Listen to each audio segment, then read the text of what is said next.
What's up, motherfuckers? You know the name, you know the fame. It's the one with the double Y, your boy Burn Boy. Back with another one. Like I mentioned before, we're just out here doing this. We're just freestyling, so it just happens verbatim. Nothing verbatim, it just happens. So, welcome to another one. This is a trapsode 47. Follow his Burn Squad shit, Burn Squad TV on YouTube. Share it, like it, unlike it, subscribe, comment, whatever you want to do. So we just finished this WrestleMania event. I'm a big wrestling fan. For all the ones people that know, I'm rocking my gear tonight, so I'm all geared up. But tonight's a special night. This is not all about me. This is about all of you and of course my team. So I got a gangster in the house today. I want to say an entrepreneur at that, and it plays a big part in this Burn Squad movement and everything I've been doing for the past probably want to say years. So what's 10 years plus? So big projects going on. So we just want to get straight to it. But before I get to that, let me get to this. Subscribe to this shit, like it, comment, whatever you want to do. Give me some clout, talk shit. It don't matter. So yep. We'll just talk shit back. Right? That's what it is. So, Larkinenergy himself. What's going on, man? Hey, welcome to the show. It's great to be here. Now, I know you're freestyling, but I'm like the NFL, baby. I'm all scripted, baby. So, talk to him. I mean, it's been a while, right? I mean, you never been to the show, but you maybe your viewers don't even know who I am. Maybe we want to, let them know who I am. And I've known this guy for 10 years. Shit, it's been a long time.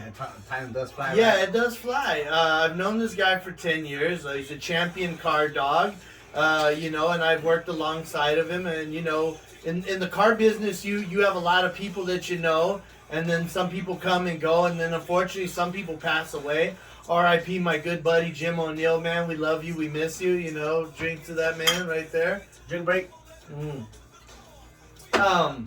So, I guess the show is kind of telling you a little bit about myself, right? And kind of my journey and how we connected, right? All that in 10 minutes.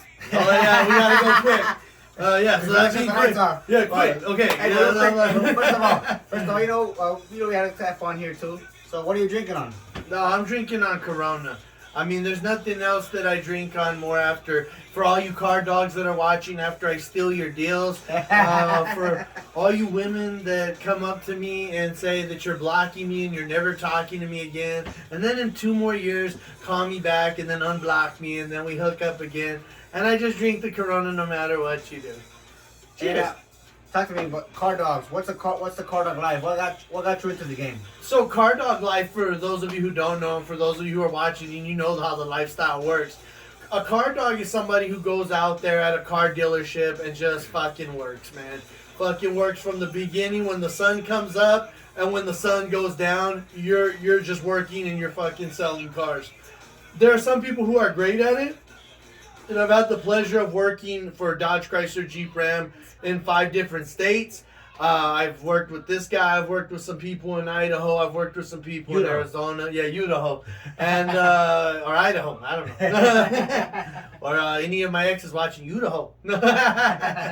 So, just watching all that, just going through those states, watching some of the baddest. It's almost like Rocky. Like there's like Ivan Drago in this state, and then in this state there's a Clubber Lang. You know what I mean? Everywhere you go, there's always some big dog to go against. And I've been against some of the biggest dogs. I've beaten them, and then I've gotten my ass kicked by some of them. So I have no problem there. But that's pretty much what a car dog is. Just a hard-working motherfucker on a car lot. What got you into the game? What got you involved? When did you get started?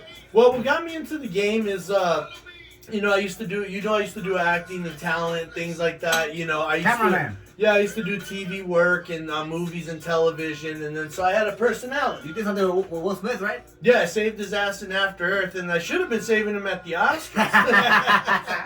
I should have walked up there and carried him and blocked him from hitting Chris Rock. No, but I started with all that personality, all that fucking energy, and when you don't make it, and I'm not afraid to admit, I didn't make it because obviously there'd be more viewers on this thing for when I show up. So I went into the car business because I knew that personality, that energy, all matched what CarMax at that time was looking for. And I was a green pea. I didn't know shit. I didn't know how to sell cars. So shout out to CarMax. I mean, you guys did teach me how to sell cars.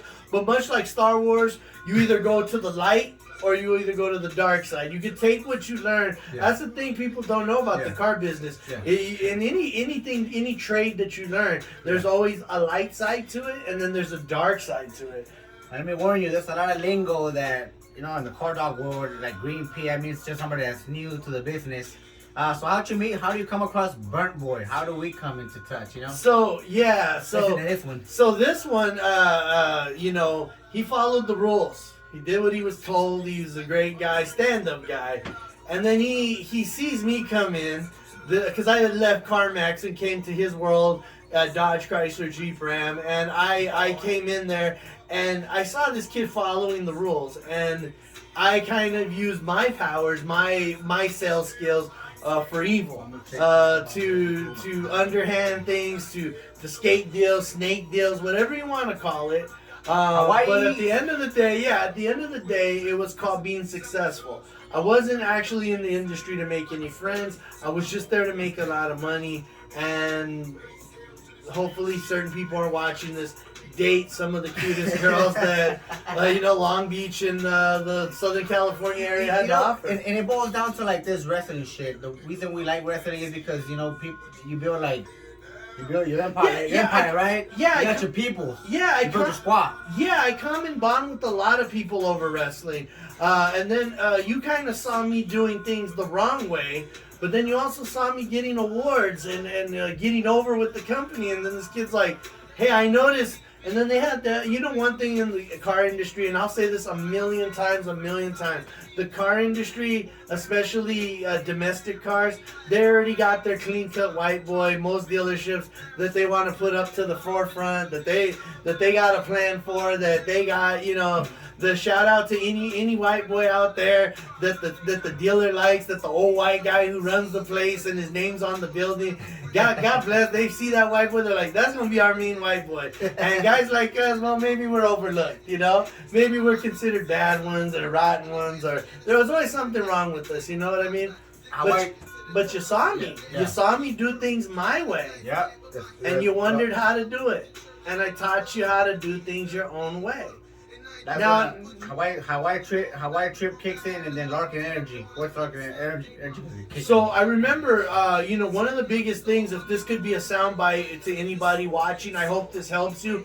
One of the things I pride myself on, and I know I'm kind of like so energetic and not so like hard and rough and tough or whatever, but one thing I always believe in, the same thing Kobe Bryant, the late Kobe Bryant always believed in. You gotta walk out there with the mindset of a killer. And I too drove up to work listening to the Halloween theme song. I too became a stone cold killer when I was on that lot. I was nicknamed the Snake and this and that. It doesn't matter. At the end of the day, I asked him, I'm like, do you have the instinct of a killer? Could you go out and do some fucked up shit on the lot like I do? And it's rewarding. So I guess this is your story. There was a military veteran, and he had an appointment coming in for the Hawaii trip, the one that gets you to Hawaii. And the rules were, the closing consultant, the one who got them into finance and signed them up, is the one who got the Hawaii trip. $500 cash, all expense paid trip for them and their family. And I saw Jose always trying to burn boy, always trying to prove himself to me, always trying to show me that he would be able to slit a throat on the lot, to show me that he too was a Michael Myers. Now I call him Jason Voorhees, a killer. So what does he do? He goes out on the lot. He takes the deal from the guy. You can comment and hate on us all you want. He takes the deal from a military veteran, that pretty much probably deserved it. Another great white guy that they put up ahead of us, and he took the deal, and he got the trip to Hawaii because he was the closing consultant. And that's when I saw that killer instinct in you that kind of led to, you know, me kind of being that advocate, that trainer for you when you got into fighting. That went the Hawaii vibe. They say Hawaii, it is Brazil. Yeah. So he touched a very good point. But before we get to that, it's getting very interesting. We're gonna take an infamous smoke break, and Ray's gonna elaborate about how the burn squad movement took off with the fighting thing. So they were going to do what I do. Fucking talk your shit, Ray. What's the burn squad? How we get into the fight game? So basically, when I left, because one thing about me, I think a lot of people who are car dogs and some of your buddies that have met me know I'm a journeyman. A journeyman. I've been all around. I've done everything from being on TV, personal driving for multimillionaires, TMZ, chasing down celebrities, selling cars, managing at a car dealership, product specialist. Whatever. I think I've done almost everything, right? And when I went to go do my journey, he was still selling cars, and then he wanted to also fight. He also wanted to do some MMA fighting. And shout out to UFC Jim, even though you're rude out here in Vegas to me and you overcharge me. The gym. The gym. They were throwing smokers. They were throwing real fucking smokers in there. For those of you who don't know the lingo, fighters know that. That's they're holding amateur fights at the actual gym. And so, Burnt Boy Jose, he gets in there. He's like, I want to fight. And so I jumped on it. You calling him by my government name? Yeah. We can edit that out. Yeah, we can just put a blur over my mouth. Yeah. So we get in there, and I jumped on your first training camp a little late. But I think I put enough, exactly daily motivation in your head to just go out there and hurt him. You went to a decision with the boy at the beginning, and the kid was like 23, and I was like, I knew from that one story I just told about when you burnt Todd and took that we'll use his government name because he got fucked over. So when you burnt Todd over and took that Hawaii trip from him, I knew you were a killer, man. And I knew that if we could just, take that element of you at the car dealership, that killer, that strong puncher you are, and take it over to the MMA, to the octagon. And I had told Burnt Boy as we were climbing up the mountain, for those of you from California, of Signal Hill, and that's a fucking bitch. If any of you know Signal Hill, it's a fucking bitch. Actually, he killed me. I couldn't even finish. We went up 5 times. I think I went up with 3. But for the purpose of this show, maybe 4.5. So I was throwing up. I'm done. I'm tired. I'm out. But he goes up there, and I said, when we got to the top up there together, I said, when you get to this kid, Jesse, as I called him, the little engine that couldn't.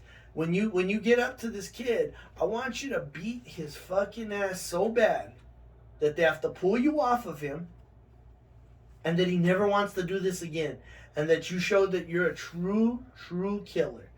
He got out there, first round, lit that little kid up, and this isn't a little kid, he's 23, but to me, he was a little kid compared to what we were doing. Shit. And then you smashed him.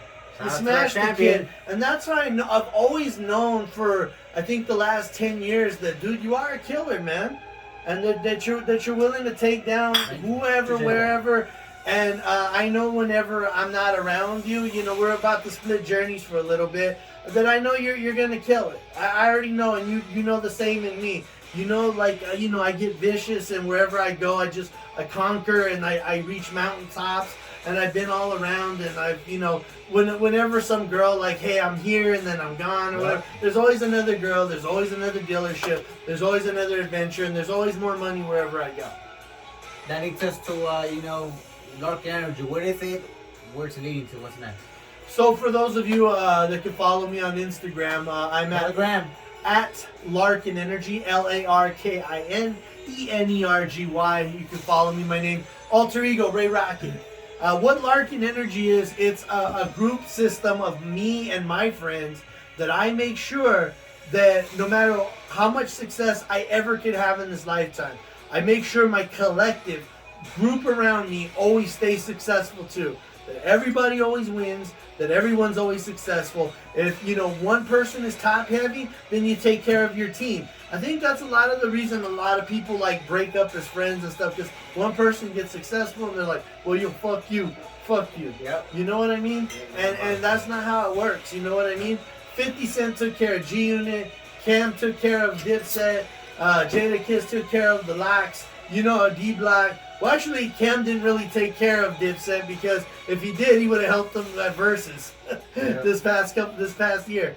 But I think that no matter what, it's just the system of taking care of people. Pretty much flat and simple. One person at top. Doesn't matter who's at top. It doesn't matter, like, anybody can jump to the top. As long as everyone's taking care of each other, then there's no complaints and everybody's a close, tight family. How was WrestleMania? Oh, for those of you wrestling fans, we just watched WrestleMania. Still. Yeah, still. He's blasting Roman Reigns' music, the Tribal Chief. I'm a firm believer in Vince McMahon. Despite Same, big fan. Yeah, and for those of you who don't know me, I made quite a fortune for myself betting big on WWE. I used to have YouTube shows where I would meet the wrestlers, interview them, pictures and autographs, everything meet them at like the airport. that. I was the ones Rhea Ripley didn't like getting the scoop. Oh, you real Ripley fans? Congrats, congrats, mommy. Yep. But I just, when I went out there, I did it because, you see people like John Cena meeting these kids with cancer, or you have to be disabled, or you have to be this is a hot take, by the way. You have to be, something has to be wrong with you to meet these guys. Yeah, you have to have $1,000 to meet, this person at the VIP section. If you don't have this much money, well, don't bother meeting them. How about we just rush to the airport and get in your face, and you know what I'm saying? And then we're gonna meet you. End of the day, they could end up dead. All the steroids they take and all the wild lifestyle choices they make, you never know what can happen. They can get sick and die, or they can fall off the face of the earth. I just wanted to meet. I didn't want to have to be sick. I didn't want to have to be old. I didn't want to have to be anything where I couldn't meet my favorite people on this earth. And that includes all celebrities. So if you get on my page, you'll see I have a lot of celebrities. Like, you know what I mean? A lot of celebrities I met. You do. Again, killer, no matter where I go. Killer mentality. So WrestleMania was like the outcome, Roman Reigns still champion. Yeah, top to bottom, I mean, they could have done better, but I'm always critical. But for what it was, I like that Roman Reigns kept the title, because Roman Reigns keeping the title shows that there's a flagship champion. That they weren't just going to give it to Cody Rhodes because his family wrestled in WWE, because they owed it to him, because as we talked about earlier in this interview, that he's the great white hype that they've selected. There's no more John Cena's. There's no more, this is our main guy. They've selected someone who's a minority, someone who's brown skinned, someone who's Samoan, who's been through it. You know what I mean? Shout out to the Islanders. You know what I mean? This is your moment. You know what I mean? And we do acknowledge you, Roman. And I'm glad that he's out there winning and he's representing a new brand. Yep. And I'm not racist. I'm just saying that throughout my years, from childhood up to now, I just always seen this plan for like an all-American white guy, like blonde hair, blue eye, and us, we're supposed to be washing the cars. You know what I mean? That's the vision. Or we're supposed to be behind them, or the villains that they beat at the end of the story. Fuck that. You know what I mean? End of the day, we're changing the plans. We make ourselves the plan. You know what I'm saying? Like we chew still, right? Yeah. Yeah, so man, to wrap up, I mean, anything you want to add? It's a hot topic. I mean, this burn squad stuff it's not about me again. It's about you. Yeah, I don't like. Yeah, I always believe. I think you and I've always discussed less is more. More less is always more, and I think that we're about to embark on yet another journey. Like I saw you come all the way out here to Vegas, and you're still continuing your journey to the top of the car food chain, and then I'm going where I gotta go and do what I gotta do. Yep. And I think we're both just climbing on separate mountains. But I think I just want you to know, and I'll put it on record, I'm always proud of you, man. Yeah, I appreciate that. Wherever you go, I know everything that you've learned from me, and I know that you use that wherever you go, and I know that when it starts raining on you, when life starts hitting you and stuff like that, I know that you know how to get up. I know that you know how to be resilient, and I know when it's your turn, I know you know how to be a killer. That's all about, Yeah, and that's why I've always dubbed you Jason Voorhees. Yeah. And I think wherever I go, you know what I mean? Like I said, no matter what happens, I love those closest to me, and those who aren't closest to me, you come and go. and adios to you. But if you stay around, Yeah. you realize I do got your back for life, and I'm always gonna be your friend or family member close to you. But if you turn your back on me, Real 100. yeah, exactly. Just be real. Just be real. It takes too much energy to be mean at the end of the day, right? Energy. It sure does. Some Larkin energy. Okay, energy, man. Again, shoot the gram again, shoot the snap. Whatever we're gonna shoot. What you shooting? Instagram, where you at? So yeah, you can hit me up. I prefer Instagram. Just hit me up at Larkinenergy, Larkinenergy, and then you'll see Ray Rocket. You'll see me in kind of my Moses, like from The Simpsons, my fighting days, Kid Gorgeous. You know what I mean? Like back when I used to train hard and all that stuff. I think that's too that we got. You know what I mean? Because I was already training and everything like that, and then I just some people just don't want to keep pursuing it if they don't see a future there. You know what I mean? So I was more into sales. And again, this is probably people probably don't see it that way, see this or don't notice this. Like, well, it's your song. I probably should have started you off with this one. I'm gonna close it out with this one because it's your song. Burn Squad TV, Burn Voice, and Entourage. What's an entourage? It's not only me. I get ideas from him. I get ideas from Twin Dopes herself, the CEO. Watch for Twin Dopes. It's coming out and it's coming out big. I get ideas from moms. It's an entourage. I build the Burn Squad and then I let it out. I take all the good things and I deliver. And it's my entourage right here. It's one of the brains from Burn Squad right here. And your workout buddy, bro. Workout buddy. If you guys, every time you guys see, like, who's that big old bulky guy in the gym? Besides you. Besides you. That's not my boyfriend. Okay. It's actually Ray. Was it my wise man right here? Follow him, so watch for him, follow him. My man workouts, put me on the Cubans, and I gotta shout out. I gotta give you a shout out for getting that killer instinct out of me, and when I came to Vegas, and I sent you through a text, and this is real shit. I'm a liar. He's telling you here on live. I thank you for planting the seed. This is where you're gonna go. This is where you're gonna grow. And I followed it, and hey, here we are now, right? It's evolving now, and it's gonna pay off all of us. And humbly, I appreciate that. And I remember when we first started, because I kind of helped you get started at a place where it's not a shark tank, and I was too sharp for that place. I was probably don't know this, yeah. Yeah, I was too Michael Myers for that place. Yeah. Okay, I started off killing your whole dealership. I murdered everyone there, and you started off all the way at the back of the bus at 0. And that's unusual for this guy because he's a killer. And I remember we were driving down the highway after he delivered his first car. And I was way ahead of everybody. And he was nervous. He was sweating. He was like, "Oh man, I don't know if I'm gonna make it here." And I'll still tell you this to this day. And I told you that in the car. Yeah. I always think you're gonna fly high, even higher than me. And that's coming from a mentor. Mentors always want to see people they've mentored fly higher. You know what I mean? That's you always want to see people like Dusty Rhodes. You always wanted to see Cody fly higher. The people always want to see, the next generation go higher. You know what I mean? Not like I'm always gonna be here and everyone's gonna be down here. No, I always want to see you fly higher, and I'm just proud of you, man. Hey man, Larkinenergy, Burn Squad TV. Watch for us 2023. Metaverse, let's go investing in that. Well, let's see. Hopefully Mark Zuckerberg puts enough energy into it. Yeah. And, hopefully I'll be selling cars in the metaverse. If you need my advice for car purchasing, I'm always available. I'll tell you the truth, right? I tell you the truth. Tell the truth. Watch for him. Larkinenergy on Instagram. I mean, this guy is it, man. So, hey, we gotta get the views, man. We gotta go viral. Yeah, we'll get them up, man. Don't worry. This won't be your highest value episode. WrestleMania, baby. All right. Get it. We're heading out. Good stuff, man. Good stuff. Yeah, no problem.